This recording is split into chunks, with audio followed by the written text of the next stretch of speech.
दोस्तों, महिला हो या पुरुष, दोनों ही रात में इन खास अंगों पर तेल जरूर लगा लेना।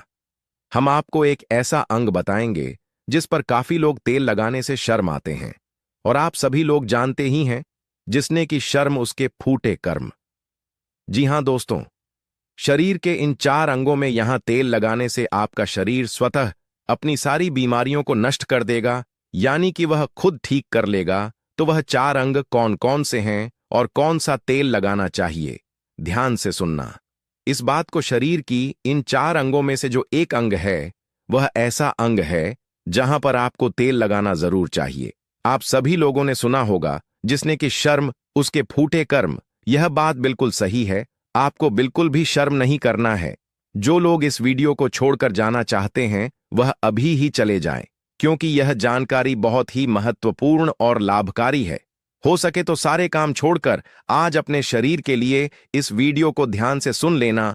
महिला हो या पुरुष हो, बस इन चार अंगों में तेल लगाने से आपकी थकान कम हो जाएगी, और दोस्तों, आपको पूरी रात अच्छी नींद आएगी। यह जो हम चार अंक आपको बताने जा रहे हैं, महिला और पुरुष दोनों को ही इन चार अंकों में तेल लगाना है। कोई भी महिला या पुरुष जो आज हम आपको बताने जा रहे हैं, हमारी बातों को हल्के में मत लेना। काफी बार क्या होता है, महिलाएं काफी ज्यादा थकान महसूस करती हैं। ऐसे में इन चार अंगों पर तेल लगाना शुरू कर दिया तो आपकी थकावट दिनों दिन कम होती चली जाएगी। आज दोस्तों, हम आपको जो बताने जा रहे हैं, चार अंगों में से एक अंग जहां पर आपको जरूर से जरूर तेल लगाना है, उसको बिल्कुल भी नहीं छोड़ना है। और इसीलिए उस अंग को बिल्कुल नहीं छोड़ना है, क्योंकि वहां से 72,000 नाड़ियां निकलती हैं और वहीं से ही रोग की शुरुआत होती है। अगर हम उसको बैलेंस कर लेंगे तो हमेशा हम स्वस्थ रहेंगे। इसलिए आपको बिल्कुल भी शर्म नहीं करनी है। चार अंकों में से इस अंक के ऊपर भी तेल लगाना है, सरसों का। और अभी हम आगे वीडियो में बताएंगे वह कौन सा अंग है। और दोस्तों, चार अंगों में से एक अंग ऐसा है जहां से हमारा पूरा शरीर चलता है, और यह वाला अंग महिला और पुरुष में दोनों में ही पाया जाता है। यह वाला अंग बहुत ही महत्वपूर्ण होता है हमारे जीवन में। और यदि इन चार अंगों में से इस पर आप रात को सोने से पहले तेल लगा लेते हो, तो यकीनन आपको अपनी लाइफ में बहुत फायदा मिलेगा। आपकी रात कभी भी खराब नहीं होगी और आपको थकावट भी बिल्कुल महसूस नहीं होगी। बस तेल लगाने में बिल्कुल भी कमी मत करना। अब यहां पर कुछ लोग ऐसे होंगे जो हमारी बातों को हल्के में लेंगे, क्योंकि उन्हें आयुर्वेद की नॉलेज नहीं है, उन्हें ज्ञान नहीं है। इसीलिए जो हम आपको बताने जा रहे हैं, शरीर के इन अंगों में आपके बिना शर्म किया तेल जरूर लगाना है। कोई भी मनुष्य हमारी बातों को बिल्कुल भी हल्के में लेने की भूल ना करे, और इन चारों अंगों में तेल लगाने से पहले सबसे पहले यह उपदेश जरूर सुनना चाहिए। इस उपदेश को सुनकर आप अपने जीवन को सफल जीवन बना सकते हैं। दोस्तों, भगवान महात्मा बुद्ध का अनमोल विचार। एक दिन एक राजा भगवान बुद्ध के पास आया। बुद्ध के आश्रम में बहुत भीड़ थी। राजा ने भगवान बुद्ध से आग्रह किया कि वह एकांत में कुछ बुद्ध से कहना चाहते हैं। थागत। बुद्ध बोले, सर्वत्र एकांत है, यही बोलो। फिर राजा ने कहा कि मैं तथागत सन्यास ले देना चाहता हूं। बुद्ध गंभीर हो गए। वे बोले कि तुम्हें सन्यास होने के लिए दीक्षा के पहले मेरी एक शर्त पालन करना होगा। राजा ने स्पष्ट किया कि जब दीक्षा लेनी ही है और सन्यास होना ही है, तो मुझे आपका सभी शर्तें मंजूर हैं। और फिर तथागत बुद्ध ने आदेश दिया और कहा, अपने कपड़े उतारो, अपने जूते उतारे और नग्न हो जाओ, और इसी नग्न अवस्था में अपने राज्य के राज्य मार्गों पर स्वयं को जूते मारते हुए चक्कर लगा कर आओ। राजा असमंजस में पड़ गया। तथागत बुद्ध यह क्या कह रहे हैं? मैं एक राजा हूं, इस तरह से मैं नग्न होगा और नग्न होकर अपनी ही सड़कों पर कैसे खुद को जूते मारते हुए चक्कर लगाऊं? लेकिन फिर भी राजा को संतुष्ट होना था, तो उन्होंने भगवान बुद्ध की शर्तें मान लीं और वे वैसा ही करने के लिए निकल पड़ा। राजा ने वैसा ही किया। वह नग्न होकर स्वयं को जूते मारते हुए राजधानी की सड़कों पर दौड़ने लगा। और यहां उसके चले जाने पर शिष्यों ने बुद्ध से कहा कि जब हम आपसे दीक्षा लेने आए थे, तब आपने तो ऐसी कठोर शर्तें नहीं लगाई थीं। आप तो स्वयं करुणा अवतार हैं, फिर आपने राजा के साथ ऐसा कठोर व्यवहार क्यों किए? तब भगवान तथागत बुद्ध बोले, जब तुम लोग सन्यास लेने आए थे, तब तुम्हारे अहंकार बहुत बड़े नहीं थे, इसलिए तुम लोगों से घर घर भिक्षा न करवाकर ही काम बन गया। यह तो एक बड़े राजा है। इसका अहंकार भी बहुत बड़ा है। इसलिए जितनी बड़ी रोग उतनी बड़ी दवाएं। इसलिए महाग की दवा भी अधिक शक्तिशाली होती है। इसी कारणवश मैंने इनका परीक्षा भी इतना कठिन किया है। राजा जब इस दशा में अपनी प्रजा के सामने से गुजरेगा तो उसका अहंकार चूर चूर हो चुका होगा। राजा ने शाम तक शर्तें पूरी कर लीं और बुद्ध के चरणों में आकर गिर गया और फिर बोला, तथागत, अब तो मुझे आप दीक्षा देकर मुझे सन्यास करें। भगवान बुद्ध ने राजा के सिर पर मुकुट रखा और कहा कि अब तुम ही सन्यास लेने की जरूरत ही नहीं है। जाओ और कर्ता भाव छोड़कर साक्षी भाव से राज करो। अब तो तुम राजा हो चुके हो, अब तुम सन्यास राजा बन चुके हो। किस तरह से भगवान बुद्ध ने एक राजा को उपदेश दिया और राजा का जीवन धन्य हो गया। दोस्तों, यह छोटे से उपदेश से आपको क्या ज्ञान प्राप्त हुआ? स्वास्थ्य से संबंधित बहुत ही महत्वपूर्ण जानकारी। दोस्तों, यह हमारा शरीर किससे बना है, यह सबसे पहले जानना जरूरी है। और हमारे शरीर में कौन से 3 दोष पाए जाते हैं? हमारा शरीर 5 तत्वों से बना है और हमारा शरीर में 3 दोष पाए जाते हैं, वात दोष, पित्त दोष और कफ दोष। इसे जानना जरूरी है क्योंकि यहां हर एक बीमारी का कारण होता है, क्योंकि हर एक बीमारी का जरिया ही 3 दोष है, इसलिए जानना जरूरी होता है। तो आपका शरीर का सबसे महत्वपूर्ण दोष यह 3 दोष है, पित्त दोष, कफ दोष और वात दोष। अगर आप शरीर का वात दोष गड़बड़ हो गया तो 60 से 70 पर बीमारी होगी। अगर आपके शरीर का पित्त दोष गड़बड़ हो गया तो शरीर में 15 से 20 पर बीमारियां होती हैं। और आपके शरीर का कफ दोष गड़बड़ हो गया तो 5 से 10 पर बीमारी होती है। अब इन तीनों प्रवृत्ति हमारे शरीर में कब से कब तक रहती है? जब हम जन्म से बाल्य अवस्था में रहते हैं, यानी 0 से जब हमारा जन्म होता है और 14 साल की उम्र तक हमारे शरीर में दोस्तों इसकी प्रवृत्ति ज्यादा होती है। इस समय कफ ज्यादा बनता है। यह प्रकृति की देन है। कफ इसलिए बनता है क्योंकि हमारा शरीर ग्रो करता है। कफ बनना जरूरी है क्योंकि यह हमारे शरीर के बहुत ही महत्वपूर्ण अंग है। बस हमें यह ध्यान देना है, हम अपने बच्चों को ऐसी कोई चीज नहीं देना है जिससे उनका कफ और बढ़ जाए, क्योंकि बच्चे उस समय कुछ नहीं जानते। पेरेंट्स को जागरूक होना होगा। बस हमें अपने बच्चे को कुछ भी ऐसी चीज नहीं देना है जिससे उसका कफ और बढ़ जाए। बनाने वाली चीजें हमें उन्हें नहीं खिलाना है, नहीं तो क्या होगा, कफ से संबंधित जो 5 से 10 पर बीमारी है, जैसे टीवी, दमा, अस्थमा, शिजोफ्रेनिया, ये सारी बीमारियां इसकी वजह से होती है, जहां आपको ध्यान देना होगा। दोस्तों, हर पेरेंट्स को ध्यान देना होगा।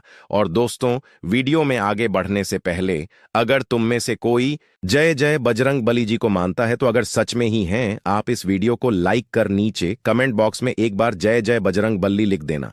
बजरंग बली जी, जो भी भक्त कमेंट बॉक्स में जय जय बजरंग बली लिखता है तो उसके मन में जो भी मनोकामना है वह पूरी कर देना।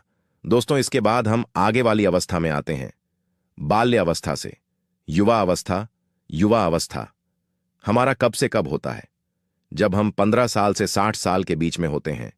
दोस्तों, इस समय हमारा युवावस्था होता है। इस समय हमारे शरीर में पित्त प्रवृत्ति सबसे ज्यादा होता है, सबसे ज्यादा पित्त बनता है। इसलिए हमें यह ध्यान देना होगा कि हम ऐसी कोई वस्तु ना खाएं जिससे हमारा पित्त बढ़ जाए। अगर हमारे शरीर में पित्त बढ़ जाएगा तो दोस्तों, हमारे शरीर में 15 से 20 पर बीमारियां, गंभीर बीमारियां होती हैं। इसके बाद हमारा आता है वृद्धावस्था। 60 साल की उम्र हमारा वृद्धावस्था होता है। इस समय हमारे शरीर में वात बढ़ता है और वात से संबंधित 60 से 70 पर बीमारियां हमारे शरीर में होती हैं। तो आपको ऐसी कोई चीज नहीं खाना है जिससे वात रोग बढ़े। तो दोस्तों, यहां आप समझ गए कि आपके शरीर में 3 दोष का क्या रोल है। इसलिए इन 3 दोष संबंधित जो भी जानकारी जहां से मिले, जैसे मिले, उसे हासिल कर लीजिए और हासिल करके अपने जीवन में उतारें। कारण को हटा दीजिए और इन 3 देशों में क्या खाना है, क्या नहीं खाना है, इसका हमेशा ध्यान रखना है। इस दोष को बढ़ाने वाले चीजें कभी मत खाएगा। अब 3 दोष के बारे में जान गए। अब यह जानिए, आपका शरीर 5 तत्वों से बना है और इन 5 तत्वों में प्रोटीन, विटामिन, सारे तत्व आते हैं। अब इस 5 तत्वों में और 3 दोषियों में जो भी कमी आती है, तभी आपका शरीर बीमार होता है, अन्यथा आपका शरीर बीमार नहीं होता। अब आप समझ गए? आपका शरीर बीमार होने का क्या कारण है? जैसे कुछ लोग रोते हैं दोस्तों, भगवान ने हमें यह कष्ट दे दिया, भगवान ने हमें यह बीमारी दे दिया, हमें गैस्ट्रिक अल्सर हो गया, हमें थायराइड, ब्लड प्रेशर, शुगर हो गया। क्यों हो गया? भगवान ने नहीं दिया, आपने खुद पाला है। जब आपको प्रकृति कहता है कि खाना खाने का नियम पालन करिए, पानी पीने का नियम पालन करें, इस प्रकृति का नियम पालन करिए, तो आप क्यों नहीं कर रहे हैं? जबकि हमारा शरीर उसी तत्व से बना है, प्राकृतिक तत्वों से ही तो बना है। हमारा शरीर भी पानी से ही तो बना है, खाने से ही तो बना है, पोषक तत्वों से ही तो बना है। यह सारे नियम का आपको पालन करना होगा। अब जब यह हमारा पित्त दोष कह रहा है कि यह चीज नहीं खाइए, पित्त और बढ़ेगा, तो आप उसे क्यों खाते हैं? पिज्जा बर्गर आप क्यों खाते हैं? चाय आप क्यों पीते हैं? चीनी आप क्यों खाते हैं? जब आप यह सारी चीजें खा रहे हैं तो आपके पेट में एसिडिटी बनेगा, आपके पाचन तंत्र बीमार पड़ेगा। तो जब आपका पाचन तंत्र बीमार होगा तो कुल तमाम बीमारियां आपको आएगी। ये तो आप खुद कर रहे हो, ना ब्रह्मांड नहीं दे रहा है, भगवान नहीं कर रहा है। आप इसे खुद जाने अनजाने में कर रहे हैं। हम अपने मन को, अपनी जीभ को कंट्रोल नहीं कर पा रहे हैं। तो दोस्तों, ये सारी चीजें आप छोड़ दीजिए। अब दोस्तों, बात करते हैं हमारे शरीर में तेल कौन सा लगाना चाहिए, कहां पर लगाना चाहिए, उस पर जानते हैं। समझ गए? आपका शरीर निर्माण कैसे होता है, इसे सुरक्षा करना आपके हाथ में है कि सुरक्षा आप खुद करिए। शरीर की 4 महत्वपूर्ण अंग है जिससे आपके शरीर की सारी नसें जुड़ी हुई हैं। दोस्तों, पहला पैर का तलवा, दूसरा है आपकी नाक, और तीसरा है नाभि, चौथा है आपका सिर। यह 4 सबसे महत्वपूर्ण अंग है और इन चारों जगह पर आपको तेल लगाना है। दोस्तों, बस यह ध्यान देना है कि आपको कब लगाना है और कैसे लगाना है, बस यह ध्यान देना है। रोज सुबह जो मॉर्निंग वॉक करता है नंगे पैर जमीन पर या फिर हरी घास पर, तो उसकी आंखों की रोशनी कभी कम नहीं होती। इसलिए आपको पैर के तालू में शुद्ध तेल लगाना है। तो पैर के तालू पर यही शुद्ध सरसों का तेल लगाना है। जब आप रात में सोने जाइए, उसके पहले गुनगुने पानी से अपना पैर धो लीजिए। पैर धुलने के बाद बढ़िया से उसे साफ कर लीजिए, सूख जाएं। दोस्तों, जब आप बिस्तर पर लेटे हैं, अगर आपकी पत्नी है तो आप अपनी पत्नी से तेल दोनों पैर में थोड़ी देर मालिश करवा दीजिए, नहीं तो आप अपने हाथ से ही मालिश कर लीजिए। रात में सोते समय यही शुद्ध सरसों का तेल, और जैसे ही आप अपने 5 मिनट दोनों हाथों से मालिश करेंगे, तेल से गर्माहट आएगी दोस्तों, तुरंत ही आपको नींद आना शुरू हो जाएगा। अगर आप नींद का टैबलेट लेते हैं, अगर आप डिप्रेशन में हैं, नींद नहीं आ रहा है, तो यह दूसरे दिन से ही बंद हो जाएगा। आपको नींद की कभी टैबलेट की जरूरत ही नहीं पड़ेगी। आपका पागलपन दूर हो जाएगा। याददाश्त बहुत तेज होती है, दिमाग से संबंधित सारी समस्याएं खत्म, और एक ही बार में आप 10 बजे सो रहे हैं। 4 बजे से पहले आपकी नींद नहीं खुलेगी। इतनी बढ़िया नींद आती है तो पैर के तालू में तेल लगाने से आपके पाचन तंत्र मजबूत होता है, याददाश्त तेज होती है, भूख लगती है, शरीर में शक्ति मिलती है, ऊर्जा मिलता है, यानी कि शरीर की सारी पोषक तत्वों की आपूर्ति कर देता है। दूसरा स्थान है नाभि, जो कि आपके शरीर का सबसे महत्वपूर्ण अंग है। दोस्तों, नाभि के पीछे एक त्रिकुटी ग्रंथि पाए जाते हैं, और इसी ग्रंथि से शरीर की सारी नसें जुड़ी हुई होती है, और यह शरीर की सबसे शक्तिशाली ग्रंथि होती है, सबसे शक्तिशाली होती है। इसीलिए नाभि में तेल लगाना चाहिए। आप देखते होंगे जब घर में बच्चा होता है, सबसे छोटा सा बच्चा जन्म होता है और माताएं तेल की मालिश करती थीं। अब तो यह जमाना उठ गया है। पहले माताएं 8-10 बार दिन में तेल की मालिश करती थीं। हम लोग बच्चों को देखते थे, हमारी माताजी जो भाई के बच्चे होते थे, यानी कि पोता को 4 बार दूसरी टाइम, यानी कि 7 से 8 बार तेल की मालिश करती थी। दोस्तों, कहते थे जितने हम तेल की मालिश करेंगे हड्डियां इनकी मजबूत होगी। दोस्तों, यह आपकी नाभि सबसे शक्तिशाली शरीर के हिस्सा है। इस नाभि में उस समय जब माताएं तेल की मालिश करती थीं तो उनकी नाभि को फूंक मारती थी। फूंक मारने के बाद उसमें तेल लगाती थी, साफ करती थी। तो दोस्तों, आपको नाभि में तेल लगाना है कि किसका तेल लगाना है?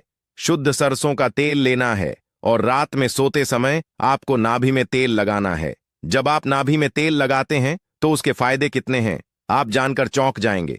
दोस्तों, आपको बढ़िया से नींद आएगी, दिमाग से संबंधी कोई समस्या नहीं होगी, आपका पाचन तंत्र एकदम स्ट्रांग बना रहेगा। आपका पाचन तंत्र स्ट्रांग रहेगा, आपको भूख बढ़िया सी लगेगी, आपके शरीर के सारे दर्द दूर दूर हो जाएंगे, आपकी आंखों की रोशनी बढ़ जाती है, यानी कि शरीर के हर एक पार्ट के लिए फायदेमंद है।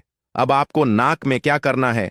नाक में अगर आपको अगर देसी गाय का घी मिल जाए, शुद्ध देसी किसी कंपनी का नहीं चाहिए, शुद्ध देसी गाय का घी 1 बूंद नाक में और 1 बूंद नाक में, दोनों नाक में 1-1 बूंद डालना है। दोनों नाक में 1-1 बूंद रोज डाले। इसके इतने सारे बेनिफिट्स हैं, वह बेनिफिट्स मैं यहां पर गिनाते गिनाते थक जाऊंगा। दोस्तों, आपका पागलपन दूर हो जाएगा। किसी के अंदर पागलपन है, पागलपन की दवा चल रही है, तो दोस्तों 3 से 4 महीने के अंदर पागलपन की दवा बंद हो जाएगी। आपके कान के पर्दे में छेद है, तो कान के पर्दे का छेद बिना ऑपरेशन के ठीक हो जाएगा।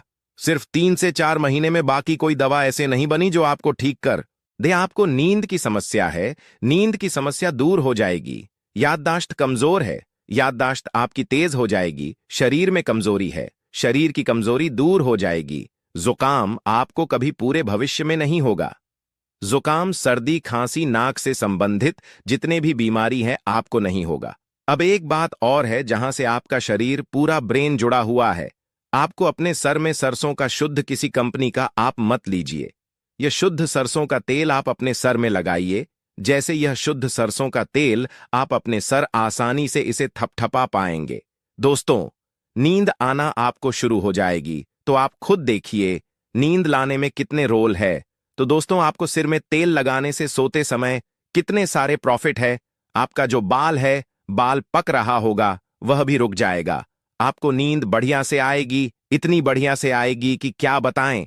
दिमाग की याददाश्त पावरफुल होगी, शरीर की शक्ति बढ़ेगी, शरीर की कमजोरी दूर हो जाएगी, आपका पाचन तंत्र मजबूत हो जाएगा, यानी कि शरीर की सारी शक्तियां आपको मिलेंगी। दोस्तों, यह 4 अंगों पर यह तेल आप जरूर लगाएं, या देसी घी आप नाक में डालें। यह प्रक्रिया आप अपना लीजिए, आपका शरीर स्वस्थ और निरोग हो जाएगा। जैसे हमने कहा कि यह हमारा शरीर है, हमारा शरीर हमारे ऊपर डिपेंड है। तो दोस्तों, अभी तक हमने आपको जो भी बात बताई है, वह बात बहुत ही ज्यादा हमारे शरीर के लिए लाभदायक है। हो सके तो दोस्तों, जल्द से जल्द हमने जो आपको बात बताई है उसे फॉलो करें, निश्चित रूप से आपको लाभ मिलेगा। स्वस्थ रहे, सुरक्षित रहे। धन्यवाद। दोस्तों, प्रकृति का खजाना बहुत ही अनमोल और असीमित है। खासकर बारिश के मौसम में जगह जगह पर